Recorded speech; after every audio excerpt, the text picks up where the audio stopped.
Welcome back to the studio. What we witnessed in Houston was not just a shocking Group K scoreline, but a profound tactical dilemma that could define the entire trajectory of this tournament. Portugal, overflowing with world-class talent and heralded as one of the absolute frontrunners to lift the trophy, completely stalled out in a frustrating 1-1 draw against a remarkably resilient DR Congo side. On paper, Roberto Martinez's squad was supposed to cruise through this opener, yet they walked off the pitch with their heads bowed, looking utterly devoid of answers in the final third. It forces us to instantly confront the most uncomfortable, polarizing, and heavy question in world football today. Has Cristiano Ronaldo finally reached the structural limit of his legendary career? For 90 grueling minutes, the iconic number 7 stood as the focal point of an attack that looked completely paralyzed by its own devotion to him. The match initially promised a completely different narrative, starting with an absolute dream sequence that should have laid the foundation for a dominant showcase. Barely 6 minutes had ticked off the clock when Pedro Neto found space on the flank, whipping an absolutely sublime, inch-perfect cross into the heart of the penalty area. Midfielder João Neves timed his late arrival with perfection, leaping gracefully to glance a brilliant header into the far corner of the net. It was a moment of pure tactical fluidity, fast, decisive, and beautifully executed, leaving the Congolese goalkeeper completely stranded.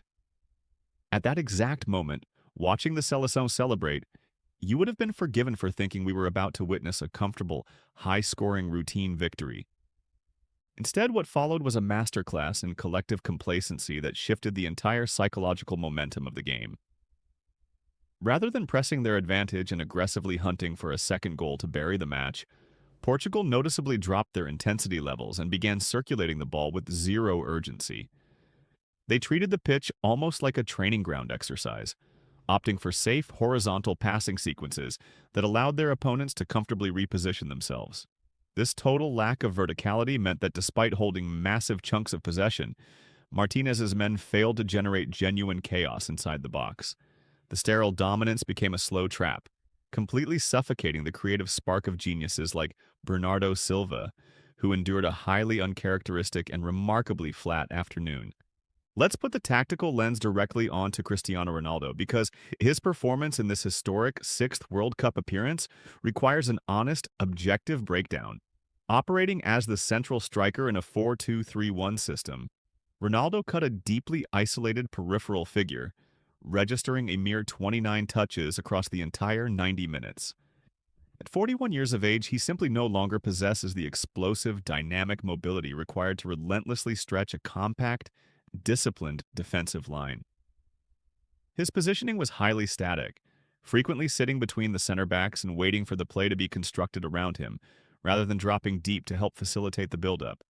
Because he wasn't pulling defenders out of zone, the spacing in the final third became claustrophobic, severely restricting the natural driving lanes for Portugal's inverted wingers.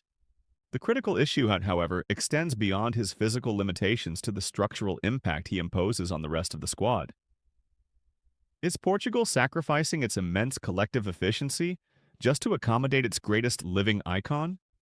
Throughout the match, there was a visible, highly detrimental tendency where his teammates actively resisted better shooting opportunities just to force difficult passes to number 7. This hyperfixation on feeding Ronaldo at all costs made the attack painfully predictable, playing directly into the hands of a waiting defense. Furthermore, his total absence of pressing intensity when out of possession meant that DR Congo could build out from the back with complete composure, entirely bypassing Portugal's first line of engagement. While Portugal completely lost their attacking identity, we have to give immense, well-deserved credit to the absolute heroism and tactical intelligence of DR Congo. Appearing on the world stage for the first time since 1974, Sébastien Desabre's men refused to let the early deficit break their tactical discipline. They deployed a highly structured, exceptionally narrow defensive shape that completely clogged the central corridors of the pitch. Led by the immense authority of Chancel Mbemba at the back, the Leopards anticipated every cross, blocked passing angles with frantic energy, and transitionally restricted Portugal to just one single solitary shot on target during the entire match. They didn't just park the bus. They defended with an aggressive, calculated intelligence that grew in confidence with every passing minute. That incredible resilience paved the way for an absolute fairy tale moment right before the halftime whistle blew. In the 5th minute of first half stoppage time, Arthur Masuaku delivered an absolutely tantalizing, teasing cross into the penalty area. Yoan Wissa ghosted between the Portuguese center backs completely unmarked, rising beautifully to guide a powerful, spectacular header past Diogo Costa. The ball flew directly into the top corner, sparking absolutely wild, unforgettable celebrations across the stadium. This historic strike marked the nation's first ever goal in a FIFA World Cup, a profoundly emotional reward for their tireless bravery and relentless work ethic. Coming out for the second half, the tactical narrative only intensified as Portugal frantically tried to salvage their tournament opener. They briefly thought they had reclaimed the lead when João Cancelo executed a stunning, acrobatic bicycle kick, but the assistant referee's flag quickly cut the celebration short for an offside violation. Moments later, DR Congo served a massive warning sign of their own when Cedric Bakambu outmuscled the defense on a lightning-fast counterattack, smashing a fierce effort off the outside of the post.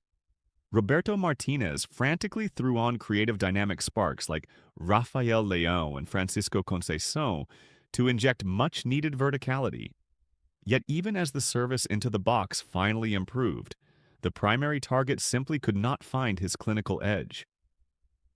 This is where the analysis becomes truly damning for a player of Ronaldo's historically lethal standards. In the closing stages of the match, the legendary forward was presented with two glorious, clear-cut opportunities to seal a dramatic winner. First, a beautiful delivery found him completely free just 10 yards out from goal, but his strike uncharacteristically lacked conviction and missed the target.